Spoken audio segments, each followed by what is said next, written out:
I will share my screen. I so I just wanted to go over a little bit of my background. I don't know how much you guys know about me or my work, so I wanted to share a little bit about what I was doing before Mimu Gloves, and maybe it's relatable to what you guys are doing. So originally, many years ago, before I got into Mimu Gloves or any of the stuff that I'm doing now, a lot of my work was focused on audio and visual together. And for me, they've always been inextricably linked.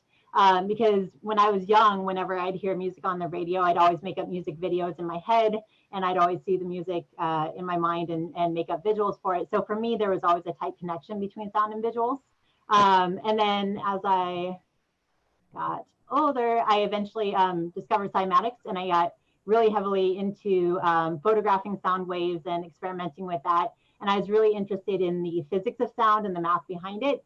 And so I spent several years photographing sound waves and sound vibrations through water with different light sources and things, and doing a lot of videography. And I even did a full dome performance that was all cymatics based, and doing the live audio and then doing the projected cymatics visuals in real time. So these are some photographs I did of sound vibrations and exploring the physics of sound. And then I got into doing live performance and kind of more doing like the VJing side of things, but a lot of work exploring, trying to embody sound in different forms. So focusing on sound and visuals linked together.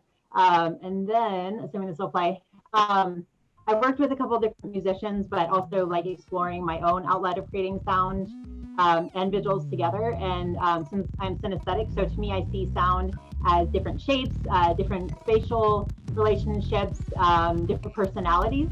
So really what I do is I try to embody sound in physical forms that to me, I see in my mind as the personality of the sound. And so those are very important relationships to me. And so I'll post at the very end my website. All of these are online where you can actually listen to it with the sound.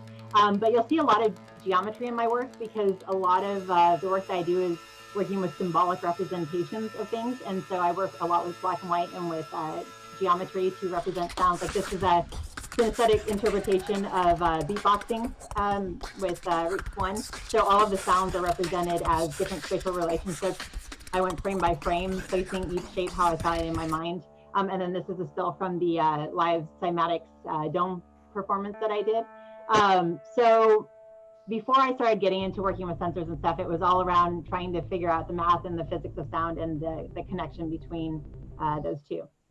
And then eventually, it was pretty inevitable that I got into working with sensors, because I was really interested in creative coding and doing generative design. And so I started working more with sensors and real-time data, and working with sound in real time in a digital form to represent the music through digital visualizations. And then, so let's see if this is going to play. So right now my work is kind of a mix between a lot of different things. I work with sensors to create interactive experiences. And I find ways to basically connect people through sensors and interaction to different experiences.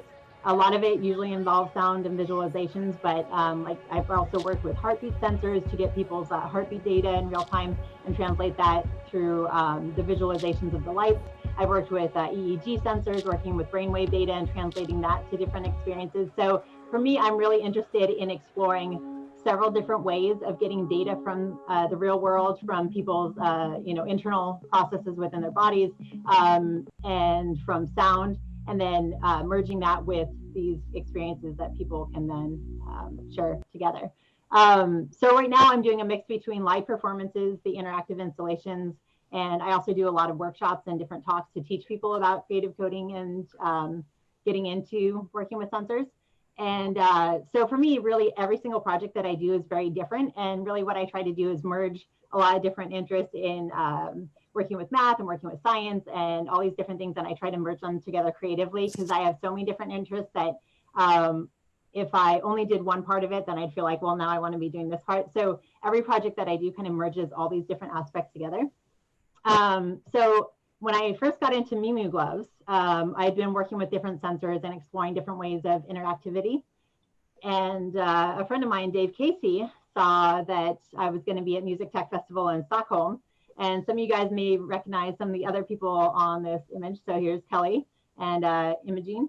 And so basically he saw this flyer and he's like, if you're going to go there and Kelly's there and Imogene's there, you need to play with the Mimu gloves, because he was one of the original, we were talking about him before we started recording. He had one of the original sets of the Mimu gloves from when they first came out. So that's the ones that I'm wearing right now. So wonderful person that he is, he was like, all right, I know that you're into sensors, I know that you love doing this stuff, so you need to play with these before you go there. And so I started experimenting with them, and I did some stuff a few days before I went there, and then I got to meet Kelly and Imogene. And then when I came back, I fell in love with the gloves. And so since at the time he wasn't doing much with them, and he saw that I was obsessed with them and was really going to be doing a lot of stuff with them, he's been letting me use them indefinitely ever since. And so since then, I've done a lot of work with them. This was, I think, the day after I started borrowing them, experimenting with, this is the first variations of controlling some visuals with them. And then, so from there, went on to, there's two main projects that I wanted to share, two performances that I did, Viscerality and Vast, that I was going to kind of dive into to talk more about, where I did the sound and the visuals both, and controlled both of them live in real time with the Mimu gloves. So the first one that I was going to talk about is Viscerality. And so this was a full dome performance that was actually, I think I have a video I can talk over while it hopefully loops. If not, I'll just go back. So this is the trailer for it, but it's a full dome performance that I did at the Orlando Science Center. And it was 45 minutes long, basically comprising of different scenes that allowed me to explore different ways of using the Mimu gloves that previous controllers didn't allow me to do. So because I knew that I'd be working with the Mimu gloves, I really wanted to focus on harnessing the potential of being able to work in three-dimensional space and being able to control things in three-dimensional space, which is so much different than working with MIDI controller or doing things, triggering things on the laptop. And so I'll just replay. Oh, it's not going to replay. We'll do it there. So for this show, I did 19 performances in 4 days, which is a lot. And so I talked to Adam afterwards, and he was very happy to hear that actually during the 19 performances, relatively nothing went wrong. There were like tiny little issues, but not Mimu glove related. So for 19 performances in 4 days, having all of them basically go off successfully was exciting for me, and obviously it's really hard when things don't go well. So that was a big relief at the end of the 4 days.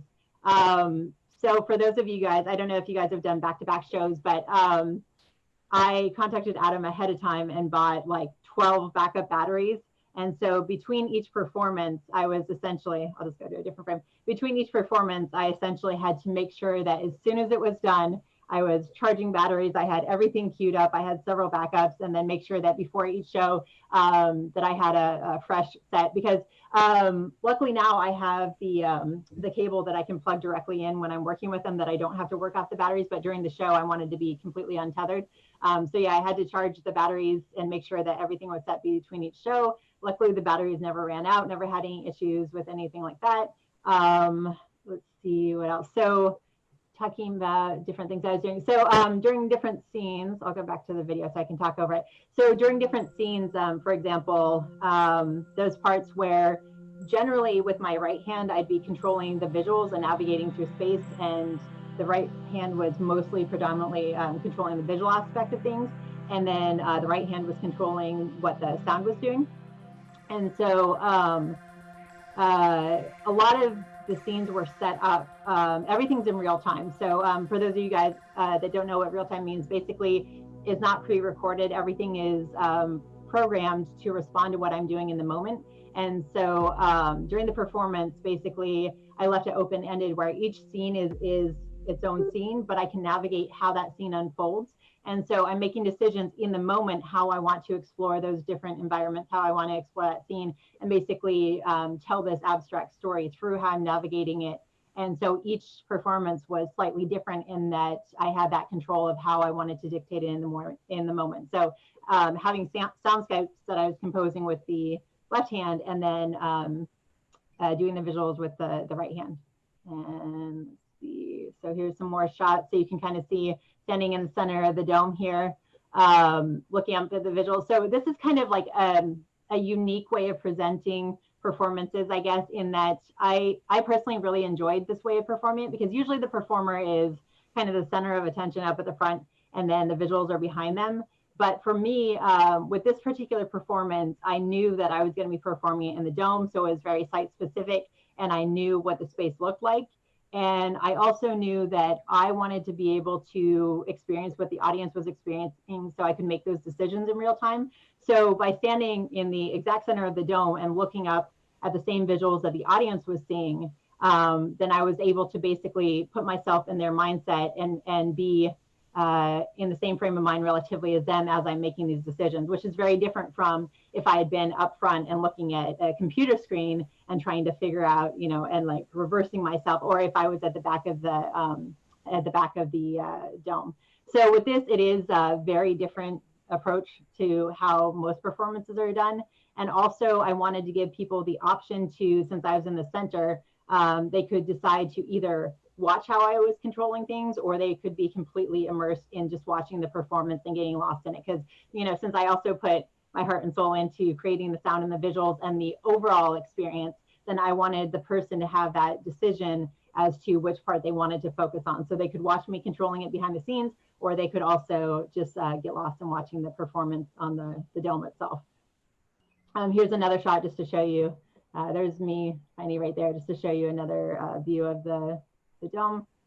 And so the second performance that I did, this was in October of October of last year, 2019. So this one was at Art Tech House in Washington, D.C. And for this one, do I have a video? Yeah, this still playing in the background. So this one was, this rally was basically exploring different things that I could do with the gloves that I wouldn't be able to do otherwise with like MIDI controllers or other things. And for VAST, what I wanted to do is focus on each scene being different mathematical representations of the different oscillations that I was working with. And so all of this was basically focused on synthesized sounds, so working with different oscillators and FM synthesis, and then visualizing that in different ways. And so for this one, I integrated the use of a separate OSC interface. And so with VAST, I realized that one of the things that I really wanted was to be able to have additional control over calibrating some things without having to go to my computer. And with the, Viscerality. So with the first one that I did, I was right by my computer, but with this one, the computer was about 15 feet away from where I was. And so by having this additional interface that let me basically stand with the audience, and I could make a bunch of changes on my OSC interface without having to go to my computer. So that gave me some additional control, which was really helpful. And also I moved the scene change control to the OSC interface, which was really nice because that let me go forwards and backwards and trigger any scenes that I wanted to without worrying about like linear changes or things like that. So basically it just gave me some additional control over some of the parameters and adjusting different things with the visuals and stuff. There's a look at what the OSC interface looked like and the projections. And let's see, there's another look at that. Here's an overview of kind of the basic setup that I have. And so you guys have worked with gloves before, I'm sure. So this is kind of probably similar to what you guys have, but I do use two computers. So I use the Mac for the audio side of things, and then I use a PC for the visuals. I work with Touch Designer, which is a real-time visual software. You can use it for a full range of things. I do have an example of what the workflow looks like after this. So I work with Touch Designer for the real-time visuals and developing all the visual systems in that. And then I have the video signal sent out from the PC side of things, and then the audio signal sent out from the Mac side of things. And then this is a look at an example of what one of the scenes looks like in Touch Designer. So it is a node-based programming environment. You can also write scripts in it, and it's highly flexible in a lot of different ways that you can work with it. So I have the OSC signals going from the Touch OSC device and from the Mimu gloves directly into Touch Designer, and then routing those signals to control various things in the scene. And then, so that's the end of that. So I kind of went through that a little bit quickly. I talk fast. So if you guys wanted to check out more stuff, and then we'll jump to questions, I just wanted to really quickly show you all of the stuff that I just went over because I was talking over it. Everything's on my website, which is just synthestruct.com. And then I also have a lot of the videos on my Vimeo page, which is just vimeo.com/Synthestruct. And there you can find a lot of the performance videos and the audiovisual project collaboration stuff that I did as well.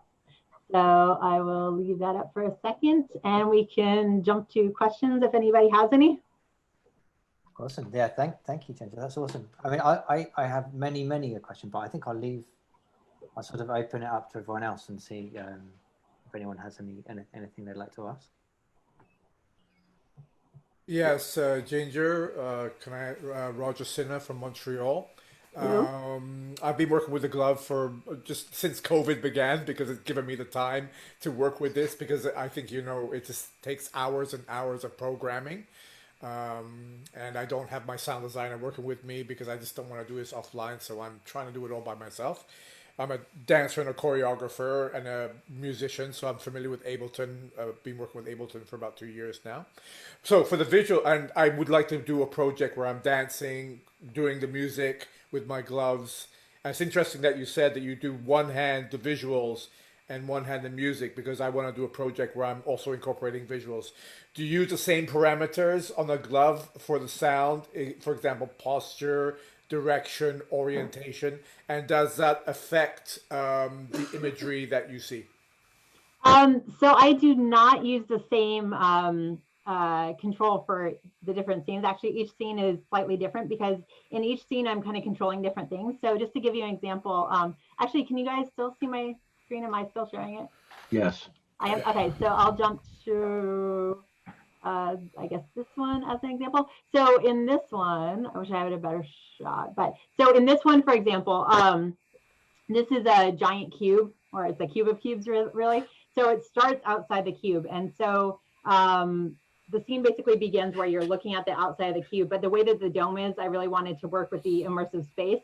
And so I'm using the glove spatially to actually navigate the 3D space and slowly navigate inside of the cube. And so I have one gesture that moves three-dimensionally, essentially the 3D camera around the space.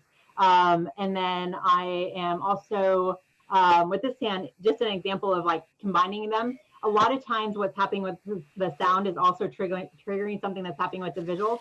So with this hand, I'm controlling at one point a filter that is basically opening up the filter, which creates a more tense, chaotic mood with the sound. So a lot of what I do with the sound is very like mood based. And so as I'm opening the filter, then that creates a more chaotic, tense mood. And that's also causing the visuals itself, the cubes start to extrude and behave in different ways.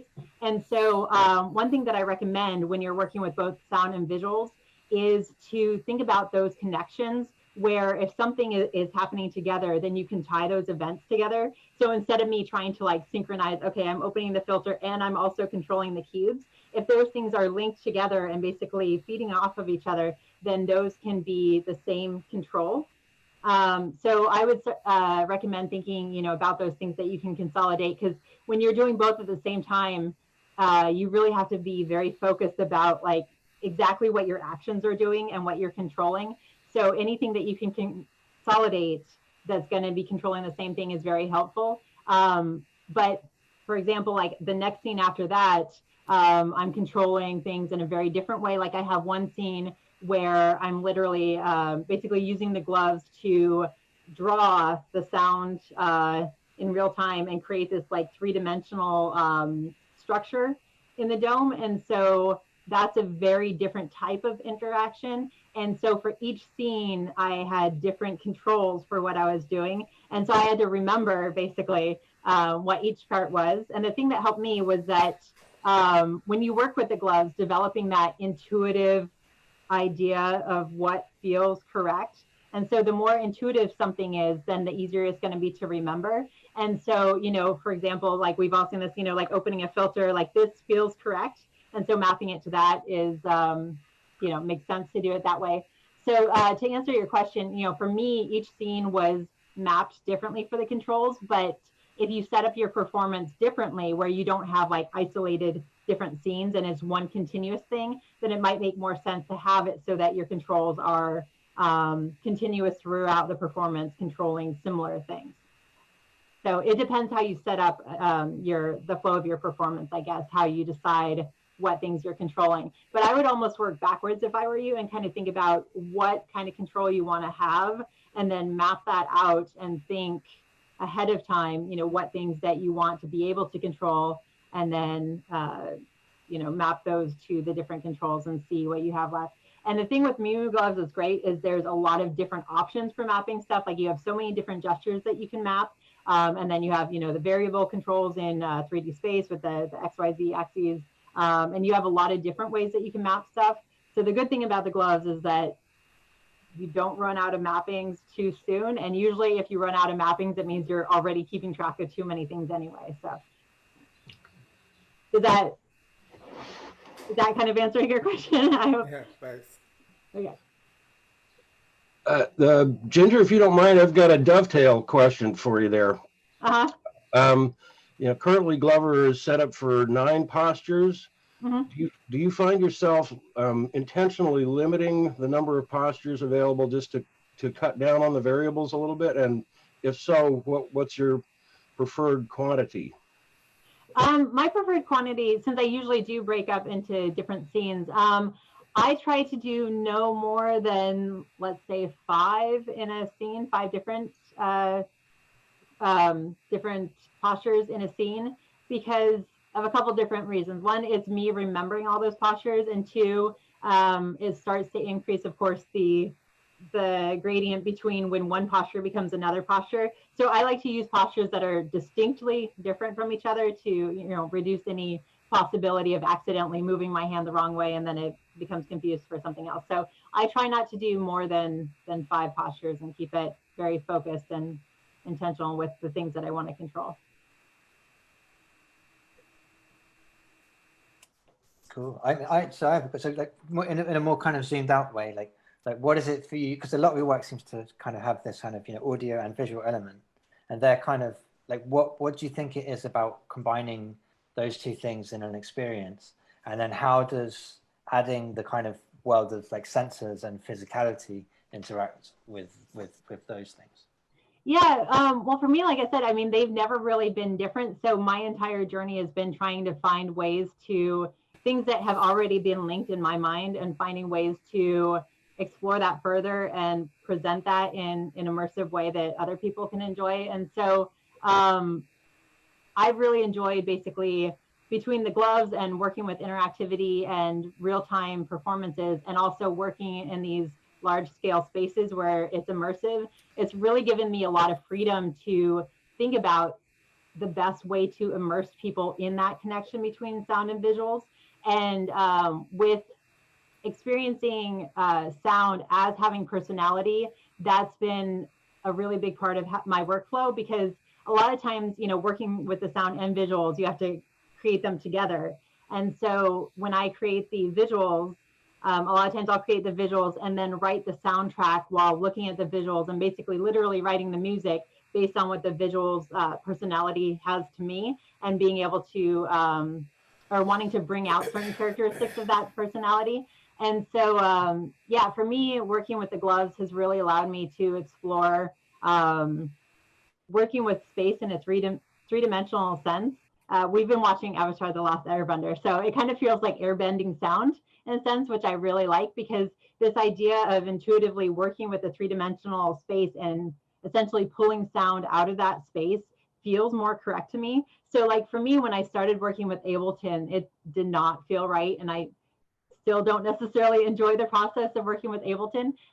For me, sound has always been something that feels more like it should be woven. Like I really love soundscape, so it feels like something that is very gestural and physical in the creation. So for me, the idea of composing on the computer, it's never really been something that I've felt like the process was something that I enjoyed. And so once you finally set up the system where the audio is responding to you, that to me is ideal, being able to set that up and then free form, basically connect with the sound and be able to weave the sound and compose the sound through different gestures that you're doing in three-dimensional space.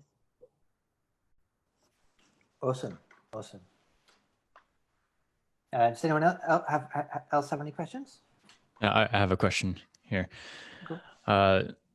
So I'm curious, as someone who does not own the gloves, and I've actually never seen them in person, but I'm just in awe of everything that people seem to do with them. Yeah, awesome. And you got Not two of this in them, person, no less. but through the You got to camera. sport them for the meeting, right? And so I'm curious, as a tool, and I've experienced this with other tools, where you go through this process of imagining what it might be like to be able to use it, and then you get it, and things change, and it's sort of the same, and it's also more. I'm curious if you could speak to your journey with before and then after having the gloves. Yeah, I think the gloves are kind of like the thing that I've always wanted to be able to work with. And when they first came out, it's funny because on Facebook, I always see the on this day thing and people sending me links to the videos and stuff of like, oh my God, I can totally see you working with these. And then, fast forward 2 years later, and it's funny seeing it now because, I'm excited that I am able to work with them now. But before that, I spent my time trying to find the best way to intuitively connect with things. And so when I started working with the gloves, it was extremely exciting because it's kind of like what I'd been working towards trying to find and reach that point where things felt more natural to me. So before that, working with MIDI controllers and mapping things to like different knobs and stuff, and working with, I think the Leap Motion was kind of the closest thing to working with the gloves in that even though it's a lot more limited, it was one of the controllers that if you guys don't know what the Leap Motion is, it's like a little disc thing, and you can move your hand up and down, left and right, and it detects your hand with the infrared in 3D space. And so it's a different approach in that the point of reference is the sensor itself, whereas when you're working with the gloves, they're basically an extension of you. It's you doing the gesture, so it's a part of you, as opposed to when you work with the Leap Motion. Even though it is registering in 3-dimensional space and you can do similar mappings with it, its reference point is the object. So it's a different way of thinking of like, okay, I'm interacting with this external thing. Whereas the gloves are like, no, this is an extension of me. This is me figuring out the different body movements that I want to do, the different gestures, and it's me controlling this external audio visual system. Cool, thank you. You're welcome. I have a question. Yes. Oh. Hello. Hi. I'm sorry, I was a little bit late. No worries. So I think as I heard most of your presentation, I'm so super impressed. It looks Thank you. so cool, and it's so cool that you're building all these visuals yourself. Thank you. Yeah, it's amazing.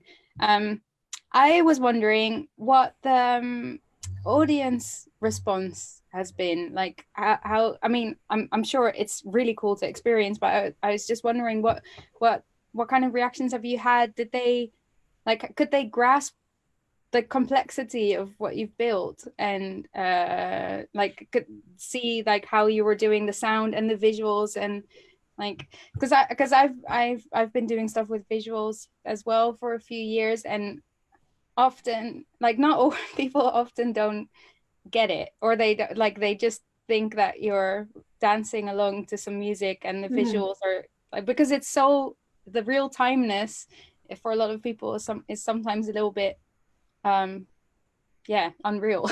Yeah, I think I've been grateful to have the ability to because I did a performance at the Science Center, which is all about knowledge and technology and things.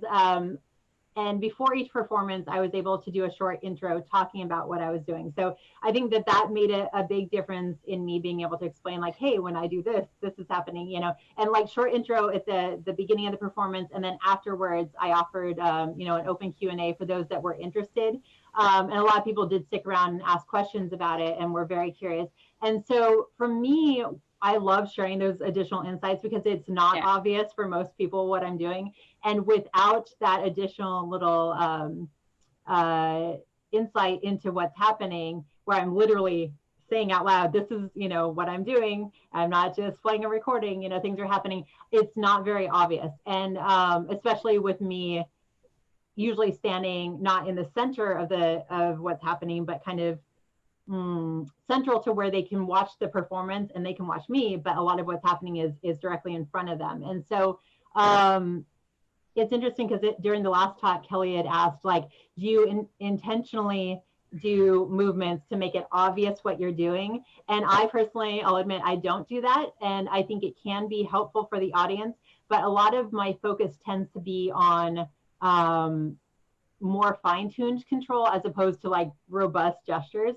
There was during the viscerality one at the end, there's the one, because it's a dome, there's a pound the sky part where basically there's things, and like I do a gesture where I'm going like this, like I'm pounding the sky, and it's synchronized with a drum hit. So as soon as I do that, the dome above me responds, and it like ripples out, and the visuals are affected by it. And so people can see what I'm doing, and that's a very distinct, like, okay, when I do this, it's triggering a drum sound, and at the same time the visuals are responding like a wave basically rippling out from that effect. And so it's like I'm literally like pounding on the dome, which is then causing this physical reaction. So there are certain parts where I tie in and make it really obvious, this is what I'm doing.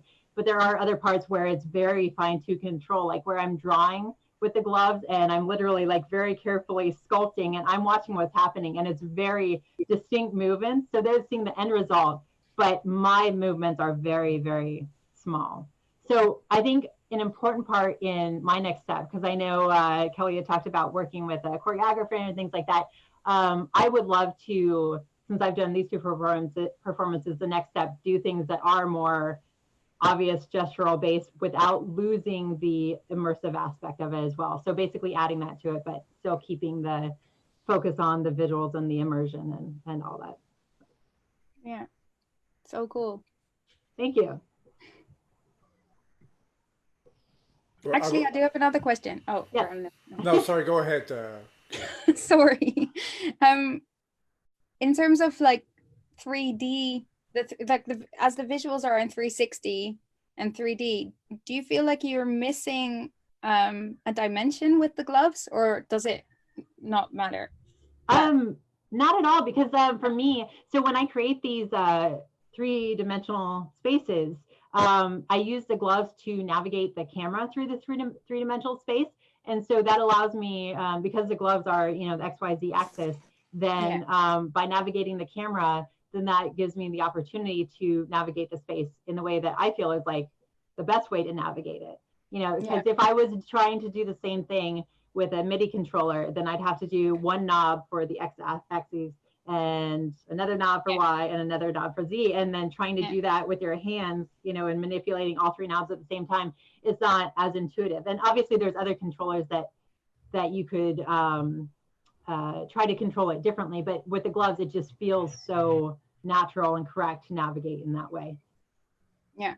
So because the depth, you're not missing, you don't miss that.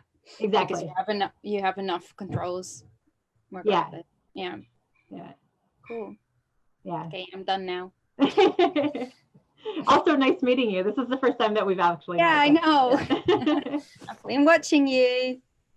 Likewise. I'm sad we couldn't do the launch. For those of you guys that don't know, there's an exciting launch video coming up, maybe a little bit delayed, but we were part of this awesome, I don't know, is Mary Liz on here? Maybe not, but she put together an awesome launch thing. So keep an eye out for that whenever that ends up coming up. So hopefully soon. Any other questions? Roger, you had a question. Well, I'm just jump in there with the response to, is it Kelly? Chagall is Kelly? I'm Chagall. Yeah, Chagall, yeah. Mini Well, Kelly. yeah, I mean, I'm a choreographer and a dancer, so sound gesture has been very, very important with me. And I've worked with a lot of other things that have been complete fails in the last couple of years. I even had the Remedy glove. I don't know if you know about that. And it just was a complete fail. It didn't work at all. I worked with it for about a year and just threw it away after that. But, that's not the sophisticated technology that Mimu have. Anyways, I mean, there's great ways. I love actually being obvious. So as a performer, I'm dancing to a beat and, I would do something like that, and that's beat repeat.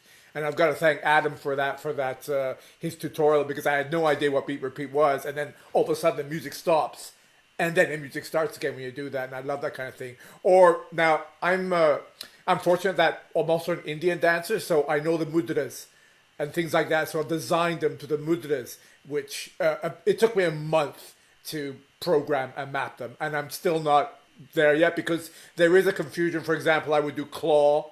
and then it would all of a sudden it would do one finger, and I didn't understand why they're so different.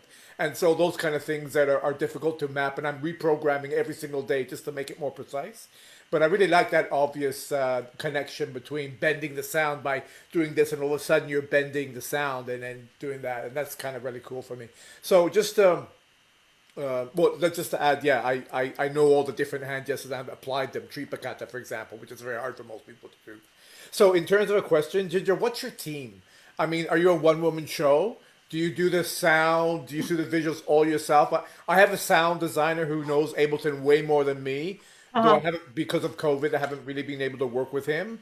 But he will make the sound. He will like use stuff like I'm not familiar with, like equalizers and stuff like that, to make the sound even better and smoother, and fades in and fades out. And do you also have do you have visual designers and sound designers to help you? What's your team? So basically, in preparing the performance, it's 100% me. But when I'm working with a venue, once I show up at the venue and I've designed the entire visual system, the entire sound system that's all working together and responding to what I'm doing. So I've programmed all the gestures and interactivity. Once I work with the venue, then they usually have amazing people on site that then, take my outputting audio, and then, they make adjustments on their end for the house system and things like that. But as far as like before I show up to the venue, everything, all the creation process is 100% me. That's like amazing. That's 24 hours of sleep. just from what I can see and knowing the amount of work that goes into it. Because I've worked with some visual designers myself who do MSP, Max MSP, which just the enormous amount of work. It's just congratulations. Thank you. Yeah, I'm highly passionate, and every project that I do is very different. So that kind of forces me to learn new things. I love the process of learning and being challenged. And so by me facing things that are really, really hard to learn, and getting experience learning every aspect of it, then that forces me to get better each time. And so I love those challenges. And I guess that's how, over time, eventually you get a little bit better and a little bit better. And I love combining things together. So, there's a lot of different things that inspire me. And once you get different experience and different things, you can say, okay, well, if I combine that with that, and then things just kind of build, and you bring all these things together. Cheers. I was going to ask, like, how much sequencing is there in like the shows you do? So like how much of it is like pre-programmed and like definitely going to happen, and how much of it is like spontaneous and you can just change it in the moment? And like and how important is that? So there's basically, it's divided up into scenes that I can explore in different ways. And so to give you an example, the one that I did in the dome at the Science Center, which was essentially usually like a planetarium kind of dome that they show, that they did projections on this time. So I wanted to kind of pay an homage in the beginning to the planetarium aspect of it. So the entire scene, I wanted to start out in total darkness, because the entire thing, I wanted to kind of evolve from nothing into something. And so at the very beginning, it's complete darkness. And then I point at the dome in the three-dimensional space. I point at the dome, and then I make a star where I'm pointing. And then I point somewhere else in the dome. I do a gesture, and it makes another star. And so basically from the beginning, I go through and I map these different stars, and they can be wherever I want them to be, because it's all in real time and I've mapped it out. And so every show I start out differently, and I create a star field, and then those stars then combine, and they create nodes, which become lines, which then turn into the rest of the performance. So the performance literally starts from nothing, where I have full control over how I want to start out that initial seed of the show that then grows into what becomes the lines, which become the visuals that go on to the next part. So that's the beginning scene of it. And then other scenes have basically, it's a scene, but it has a lot of different variables in how things are behaving. And so throughout the show, I can make decisions in the different moods that I want to create, and how it's being explored to create, like, okay, now we're in a tense moment of this abstract story that we're sculpting. And then now we're in more like, a calmer relaxation kind of point of it. So basically, like by creating these different ways that can be navigated and different points in the storyline that I want to explore more, then it gives me that freedom to navigate those freely. So there's like a rough framework, and then within that, I can play around within it. Cool, awesome. And as like particularly with Touch Designer, because I'm not familiar with Touch Designer at all. Like, is that like particularly well suited for like doing sort of the live visual stuff in a way that you know, there's like a few different ways of doing live visuals. Like, why is that particularly good? It's literally like specialized particularly for that. So the software was created for large scale, real time performances and different interactive systems. And so it keeps growing its functionality as the versions go on. But it's extremely flexible in that it's amazing for doing real time visuals, which is kind of the core of what it's made for. And before Touch Designer, I was working with Max MSP, and I was also working before that with processing. And I loved processing, but for doing like dome scale visuals, then I wanted something that was specifically for that, which, you know, processing, you can do that, but it's not ideal. And so, yeah, and then in Touch Designer, it's also really great with bringing in data from different sensors. And so just the process of bringing in the OSC signals and then mapping those is really intuitive in Touch Designer, and it's basically created for things like that. So I've got a quick thing. This is actually not so much a question as a presentation of some data. Since you're obviously into abstracts, both with sound and with visuals, have you ever considered looking at the deep structure of music theory?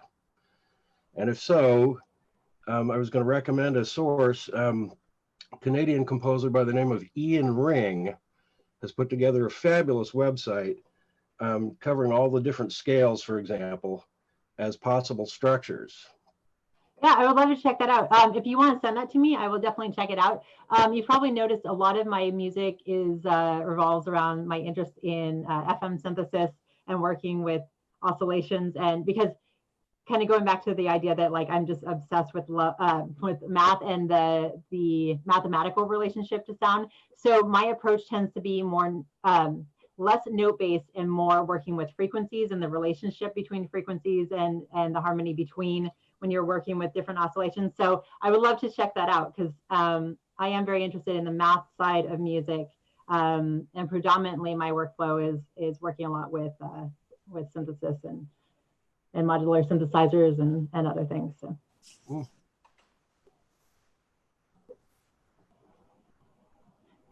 So I don't know if you want to send me on Facebook after this. Oh, sure, yeah.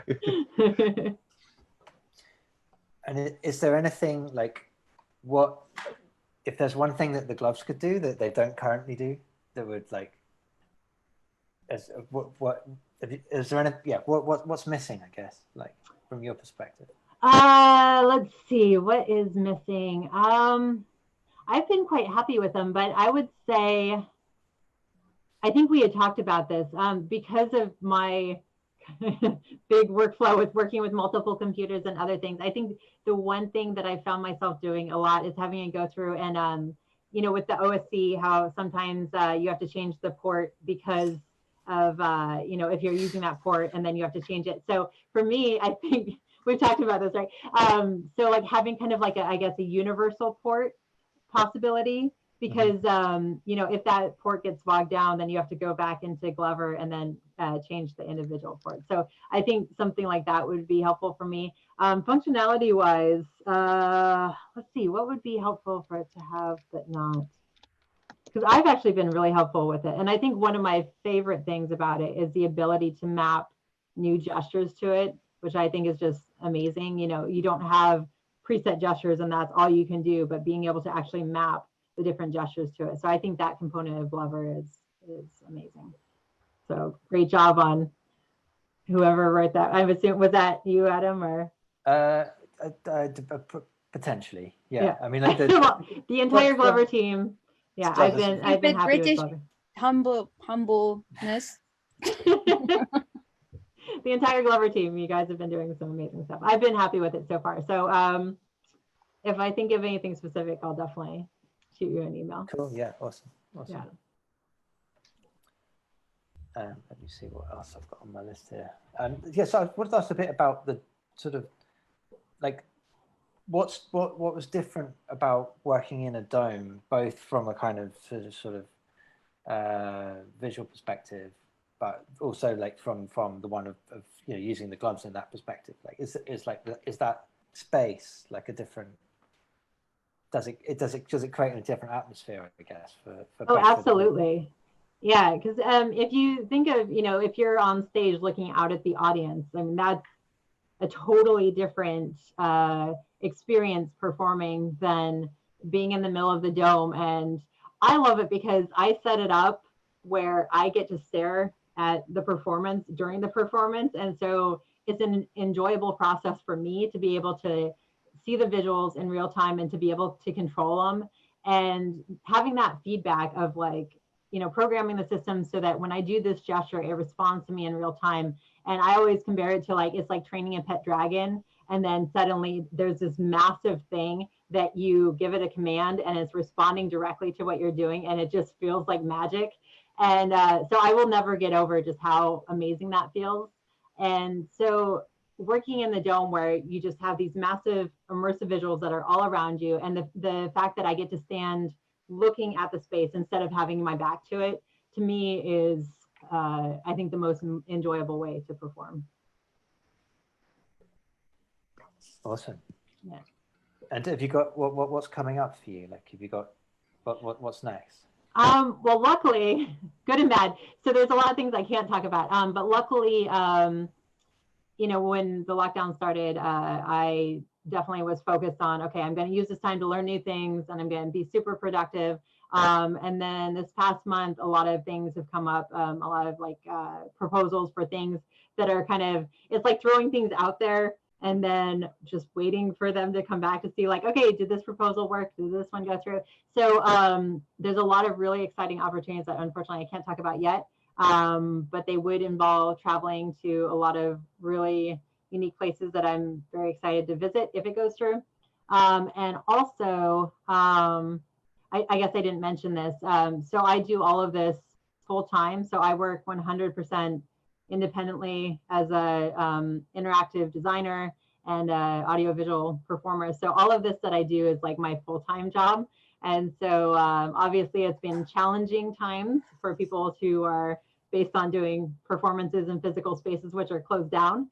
So luckily, there's been some exciting things on the horizon. And then also Mutech, I don't know if you guys know, in Montreal, I would think, yeah, you know Mutech because they're there. Yeah, their San Francisco branch just had a really cool online version of their event. And so I got to do some interactive visual work for that was shader based and stuff. So definitely finding projects to keep me busy that are exciting. Awesome. Yeah. Do we have any last questions before we wrap up?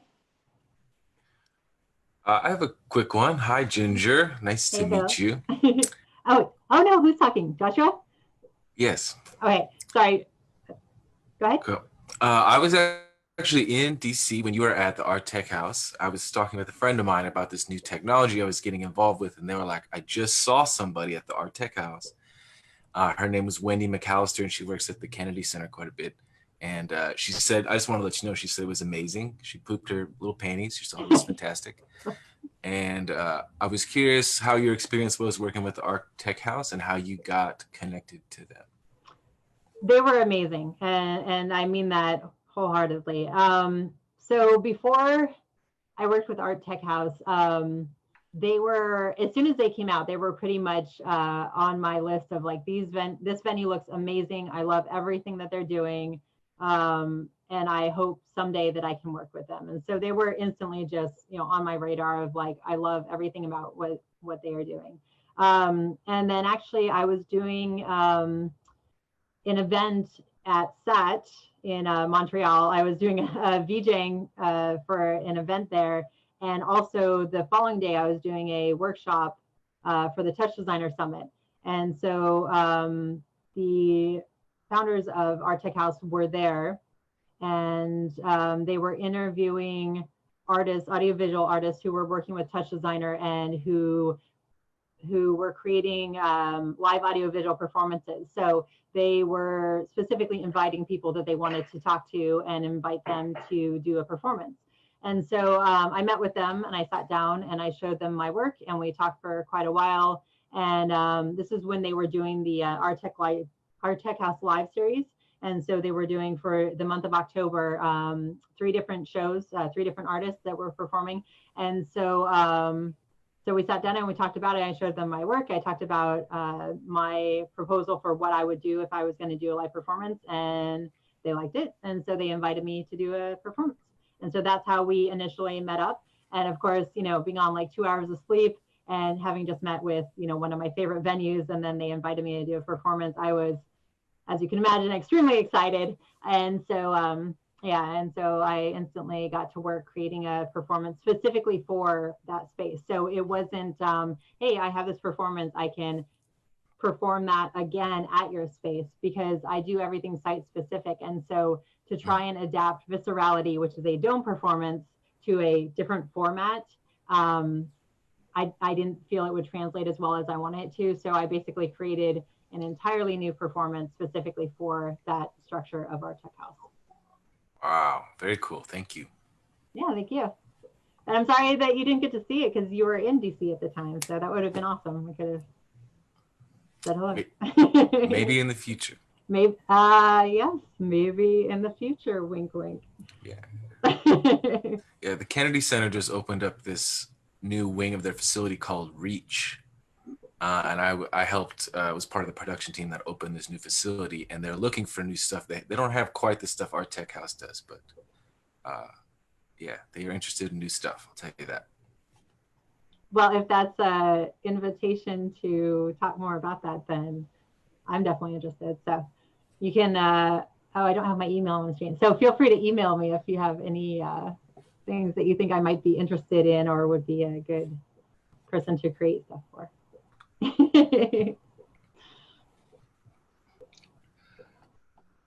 So I've got a quick question, if you don't mind, or maybe just a comment. Are you looking at the potential, since especially with the venues being currently kind of clamped down, are you looking at the potential of getting involved with virtual reality as a potential performance type space? Definitely.